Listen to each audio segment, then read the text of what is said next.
किसी समय लगभग 1341 ईसा पूर्व में मिस्र की गर्म रेत और पवित्र नदी नील की घाटी में एक छोटे से बच्चे का जन्म हुआ। उसे तूतनखातेन का नाम दिया गया, जिसका अर्थ था अतेन का जीवित चित्र। अतेन यानी कि सूरज। उसके पिता महान फ़ारो अखेनातेन ने पारंपरिक मिस्री धर्म को बदलते हुए सूर्य देवता यानी अतेन की पूजा शुरू की थी। तूतनखातेन का बचपन मिस्र की राजधानी अखेतातेन में बीता, जो उनके पिता द्वारा स्थापित की गई एक नई राजधानी थी। उनके परिवार और दरबारियों ने उस नए धर्म और उसके साथ आने वाले बदलावों को अपनाने की कोशिश की। उसके पिता की मुख्य पत्नी महान रानी नेफरती थी, उसके जीवन का हिस्सा थी। कुछ लोग कहते हैं कि तूतनखातेन की माँ वास्तव में उसकी बहन थी, लेकिन ये रहस्य अभी भी इतिहास के पन्नों में दबा हुआ है।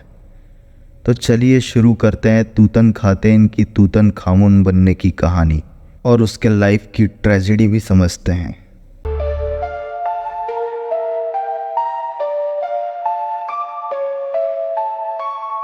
जब तूतनखातेन लगभग 9 साल का था, उसके पिता की मृत्यु हो चुकी थी और इस वक्त तक उसके नाम का अर्थ भी बदल चुका था। अब वह तूतनखामुन बन गया था, यानी कि अमून का जीवन चित्र। अमून का मतलब प्राचीन मिस्र के देवता। एक युवा लड़के के लिए एक बड़ी जिम्मेदारी थी। इस समय तक मिस्र की राजनीति और धार्मिक उथल पुथल के दौर में गुजर रहा था। अखेनातन की एक ईश्वरवादी नीतियों ने पारंपरिक पुरोहित वर्ग और आम जनता दोनों में ही असंतोष पैदा कर दिया था। तूतनखामुन का सिंहासन पर बैठना एक आसान कार्य नहीं था। उसकी कम उम्र और अनुभवहीनता के कारण उसके शासनकाल की शुरुआत में ही कई समस्याएं उत्पन्न हो गई। कई शक्तिशाली दरबारी जैसे कि वजीर आए और जनरल होरेमहब सत्ता पर नियंत्रण करने की कोशिश कर रहे थे। तूतनखामुन, जो अब अपना नाम बदल चुका था, अपने सलाहकारों की छाया में शासन करने के लिए मजबूर था। तूतनखामुन के शासनकाल की सबसे बड़ी चुनौती उसके पिता द्वारा किए गए धार्मिक सुधारों को उल्टाने की थी। अखेनातन के एक ईश्वरवादी नीतियों ने पारंपरिक पुरोहित वर्ग को कमज़ोर कर दिया था और जनता भी नए धर्म से असंतुष्ट थी। तूतनखामुन और उसके सलाहकारों ने पारंपरिक देवताओं के और मंदिरों की पुनर्स्थापना करने का निर्णय लिया।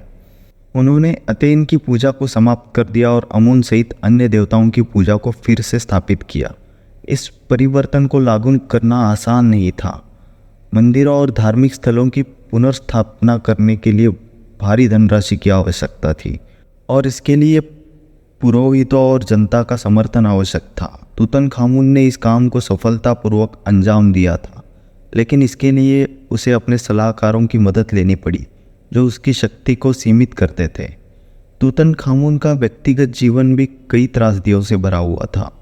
उसकी शादी उसकी सौतेली बहन अंकेसेनामुन के साथ हुई थी, लेकिन शादी के बाद जो बच्चे पैदा हुए थे वो भी तुरंत ही मारे गए थे। ये उसकी ज़िंदगी का सबसे बड़ा दुख था और उसकी कब्र में उन 2 बच्चों की मम्मी का मिलना इस बात को सच करता था। इसके अलावा तूतनखामुन खुद भी कई शारीरिक बीमारियों से जूझ रहा था, जो उसकी जीवन की कठिनाइयों को और बढ़ा देता था।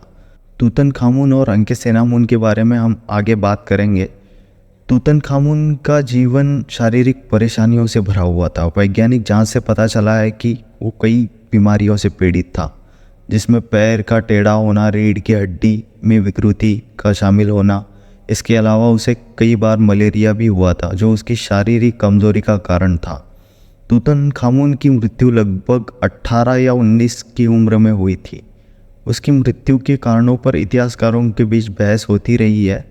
कुछ कहते हैं कि एक रथ दुर्घटना में उसकी मौत हो गई थी, जबकि अन्य मानते हैं कि किसी साजिश के तहत उसे मारा गया था। लेकिन सच्चाई अभी भी इतिहास के धुंधले पर्दों में छिपी हुई है। तूतनखामुन को जल्दी तैयार की गई एक छोटी सी कब्र में दफनाया गया था। हालांकि उसकी कब्र का आकार छोटा था, लेकिन उसमें अनगिनत खजाने भी भरे हुए थे, जिनमें प्रसिद्ध सोने का मुखौटा भी शामिल है।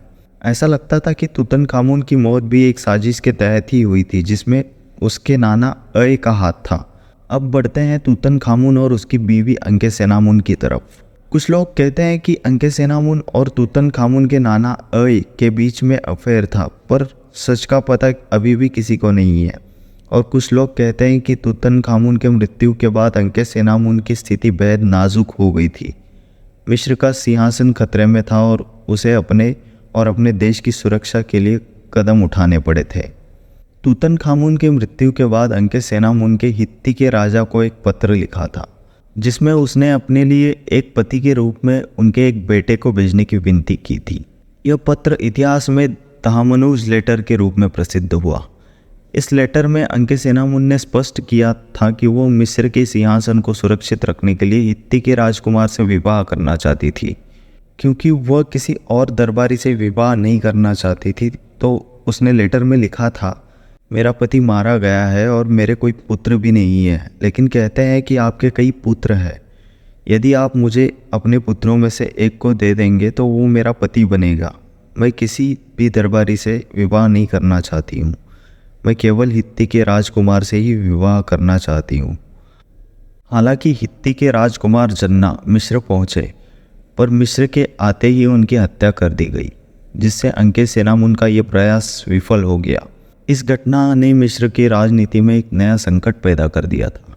अंततः अंकेसेनामुन को वजीर यानी कि तूतनखामुन के नाना से विवाह करना पड़ा, जो तूतनखामुन के शासनकाल के दौरान एक प्रमुख व्यक्ति थे। ने तूतनखामुन के उत्तराधिकारी के रूप में सत्ता संभाली और अंकेसेनामुन की सुरक्षा निश्चित की। से विवाह करने के बाद अंकेसेनामुन का इतिहास में कोई स्पष्ट उल्लेख नहीं मिलता। उसकी मृत्यु कब और कैसे हुई, ये आज भी एक रहस्य है।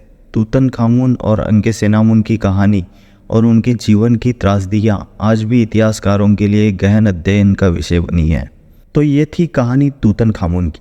मुझे लगता है तूतनखामुन ने अपने लाइफ में जो भी सहा है, उसी वजह से उसकी मम्मी का श्राप लोगों की जानें ले रहा है, जिसकी बात हमने पार्ट 1 में की थी। बाकी आपको क्या लगता है, कमेंट ज़रूर करें। धन्यवाद।